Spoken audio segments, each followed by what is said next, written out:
सबकी आवाज़ media network में आपका स्वागत है। आज कलेक्टर ऑफिस औरंगाबाद में लोक प्रतिनिधियों की एक मीटिंग हुई। इस मीटिंग में खासदार एमपी इम्तियाज़ जलील, एमपी भागवत कड़ाड़, अंबादास दानवे एमएलसी के अलावा दीगर लोक प्रतिनिधि शरीक थे। कलेक्टर ऑफिस में हुई इस मीटिंग के बाद इम्तियाज़ जलील ने प्रेस के सामने एक सवाल उठाते हुए कहा कि सरकारी वेंटिलेटर प्राइवेट हॉस्पिटलों को क्यों। इम्तियाज़ जलील ने आज जो शहर में चर्चा चल रही थी उसको आम कर दिया कि सरकारी स्कीमों का फ़ायदा अवाम को ना मिलते हुए प्राइवेट हॉस्पिटल क्यों उठा रहे। देखिए क्या कहा इम्तियाज़ जलील, भागवत कड़ाड़ और अंबादास दानवे ने। कि कुछ दिन पहले कन्नड़ के पूर्व आमदार हर्षवर्धन जाधव ने एक एमजीएम के डॉक्टर से बातचीत की और उसके अंदर जो बातें सामने आई, एक हॉस्पिटल को अगर 32 करोड़ रुपए स्कीम के अंदर मिला जा रहा है तो सही मानों में ये पैसा गरीबों के ऊपर खर्च हो रहा है क्या? प्राइवेट हॉस्पिटल जितने भी है वो ये स्कीम का बेनिफिट सभी को दे रहे हैं क्या करके, ये किसी को नहीं पता है। पैसा आ रहा है और पैसा जा रहा है, सिर्फ इतना ही बताया जा रहा है। जितने भी पेशेंट्स को ये स्कीम के तहत पैसा पहुंच रहा है, इसका बेनिफिट मिल रहा है, इसका पूरी डिटेल्स ऑनलाइन है तो डालना चाहिए कि इम्तियाज़ जलील घाट एमजीएम हॉस्पिटल में या बजाज हॉस्पिटल या दूध हॉस्पिटल के अंदर एडमिट हुआ, उसको ये स्कीम के ऊपर है तो 50,000 रुपये का बेनिफिट मिला है, पूरे डिटेल्स के साथ, उनके कॉन्टैक्ट एड्रेस के साथ। इनका यहाँ पे जो एमजेपीजेवाई का है, उन्होंने कहा कि नहीं, सरकार का कानून ये कहता है कि हम पेशेंट्स का डिटेल है तो बता नहीं सकते हैं। यानी कि इसका मतलब कि स्कीम इस तरह से बनाई गई कि सरकारी अधिकारी भी खुश रहे, प्राइवेट हॉस्पिटल्स भी खुश रहे और सिर्फ गवर्नमेंट पेशेंट जो है वो पेशेंट को फ़ायदा नहीं मिले। ये कोई नेशनल सीक्रेट नहीं है कि जिसके तहत है तो आप पेशेंट्स की जानकारी नहीं दिखा रहे। पेशेंट को क्या बीमारी है ये आप छुपाइए कि पेशेंट को एड्स है या HIV है, ये है, ये इससे हमें इंटरेस्ट नहीं है। लेकिन पेशेंट का नाम, पेशेंट के कॉन्टैक्ट डिटेल्स, उसका कितना फ़ायदा मिला है, ये बात बताने का कलेक्टर साहब ने आश्वासन दिया है कि एक एग्जाम्पल के तौर के ऊपर एक हॉस्पिटल के अंदर से ये पूरी डिटेल्स तैयार की जाएंगी, ऑनलाइन अवेलेबल की जाएगी ताकि पब्लिक भी देख सके कि ये पेशेंट को इसका इतना फ़ायदा मिला हुआ है करके। दूसरा अहम जो मुद्दा पिछले हमने मीटिंग के अंदर उठाया था कि गवर्नमेंट के जो वेंटिलेटर्स आए हुए हैं ये प्राइवेट हॉस्पिटल्स को दिए गए हैं। यानी कि देखिएगा आप कि एमजीएम हॉस्पिटल को 10 वेंटिलेटर्स दिए हैं, एपेक्स को 2 हॉस्पिटल, मानिक हॉस्पिटल को 3 वेंटिलेटर्स दिए हैं, वायस खेड़कर हॉस्पिटल को 5 वेंटिलेटर्स दिए हैं, सावंगीकर हॉस्पिटल को 2। 60 हॉस्पिटल सिविल हॉस्पिटल के अंदर आए थे, 60 वेंटिलेटर्स सिविल हॉस्पिटल के लिए आए थे। उसमें से सिविल हॉस्पिटल ने सिर्फ अपने पास 7 रखा और बाकी है तो पूरे प्राइवेट हॉस्पिटल्स के अंदर बांट दिया।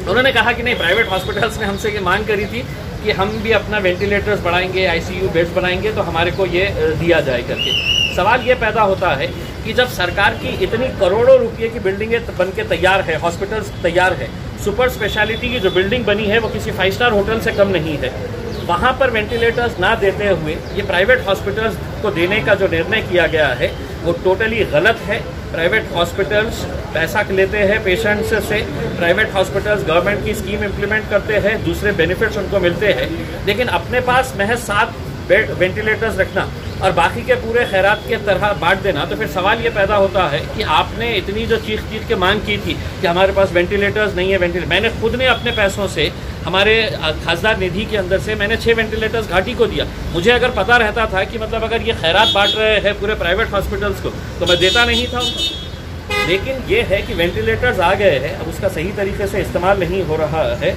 ये बारे में बात हुई है। दूसरा, औरंगाबाद के अंदर जितने भी टाइपिंग सेंटर्स हैं, ये टाइपिंग सेंटर्स को खोलने के लिए हम सब ने है तो मांग उठाई है।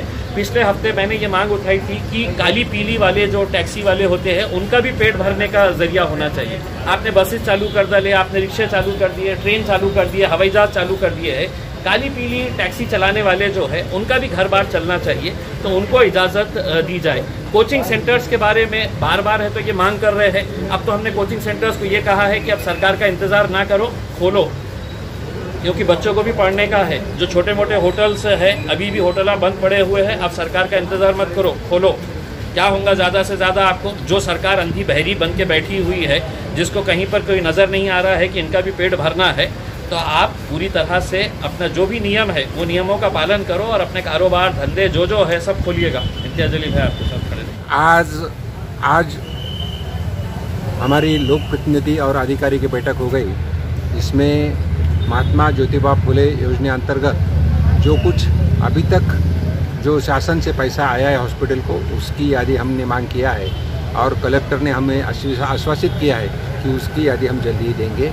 उसका डिसीज़ कौन सा है उसका नाम नहीं चाहिए, लेकिन कितना पैसा मिला है, कौन से हॉस्पिटल को कितना पैसा मिला है और रुग्ण का नाम क्या है उसकी यादी मिलने वाली है।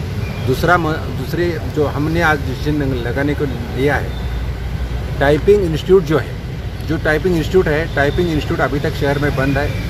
200 के आसपास टाइपिंग इंस्टीट्यूट है और उन लोगों की एक तरह की डिमांड थी कोई हालत में टाइपिंग इंस्टीट्यूट चालू रहना चाहिए। तो कलेक्टर ने ये एक्सेप्ट किया है कि हम अपने शहर में भी टाइपिंग इंस्टीट्यूट चालू करेंगे, क्योंकि ये अपने महाराष्ट्र में 17 कलेक्टर ने लेटर दिया है ये टाइपिंग इंस्टीट्यूट चालू करने के लिए, तो ये इधर चालू होने वाली है। दूसरा जो मुद्दा इम्पोर्टेंट है, केंद्र शासन PM केयर से 61 वेंटिलेटर्स अपने शहर के लिए आए थे। 61 वेंटिलेटर से उन्होंने कुछ वेंटिलेटर्स घाटी को दिया और कुछ प्राइवेट को दिए।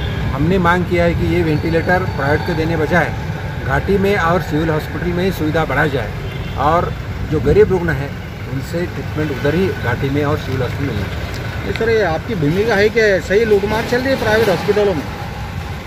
प्राइवेट हॉस्पिटल में लूटमार चल रही नहीं चल रहे ये इंक्वायरी की बात है, लेकिन ट्रीटमेंट अच्छा होना चाहिए। कहीं भी पेशेंट गया तो उसको जल्दी से जल्दी एडमिट करना चाहिए, ऑक्सीजन मिलना चाहिए, उसको ट्रीटमेंट मिलना चाहिए, वो जरूरी है। जो प्राइवेट हॉस्पिटल में कलेक्टर के तरफ से ऑडिटर्स रखे गए हैं, वो उनके तरफ से इंक्वायरी भी कर रहे हैं, तो लूटमार हो रहे नहीं है, इंडिविजुअल केस हो सकती है। सभी हॉस्पिटल लूटमार कर रहे हैं, ये बोलना भी गलत है। थँक्यू। विशेषतः व्हेंटिलेटर विषयी जास्त चर्चा झाली, कारण शासनाने, केंद्र सरकारने, राज्य सरकारने इथे आपल्या इथं व्हेंटिलेटर दिलेले असतानाही ते खाजगी हॉस्पिटलला दिले गेलेले आहे आणि त्यामुळे सगळ्या लोकप्रतिनिधींनी अशी मागणी केली की आपल्या सिव्हिल हॉस्पिटल आणि मेडिकल हॉस्पिटलची कॅपॅसिटी वाढवा, इथेच व्हेंटिलेटर ICU वाढवा आणि त्या प्रकारच्या विषयाला मान्यता मिळालेली आहे। दुसरा विषय, टायपिंग इन्स्टिट्यूट ज्या बंद आहे, काही जिल्ह्यात याला परमिशन दिली, इथं सुद्धा टायपिंग इन्स्टिट्यूटला परमिशन दिली जावी अशा प्रकारची मागणी सगळ्यांनी मिळून केली। जवळपास ती तत्वतः मान्य झालेली आहे, त्यात अटी शर्ती टाकून ते होणार आहे। दुसऱ्या काळ्या पिवळ्या टॅक्सीला सुद्धा 1+4, 1+5 अशा पद्धतीनं अलाउड करावं अशा प्रकारची मागणी झाली, तीही मान्य होणार आहे।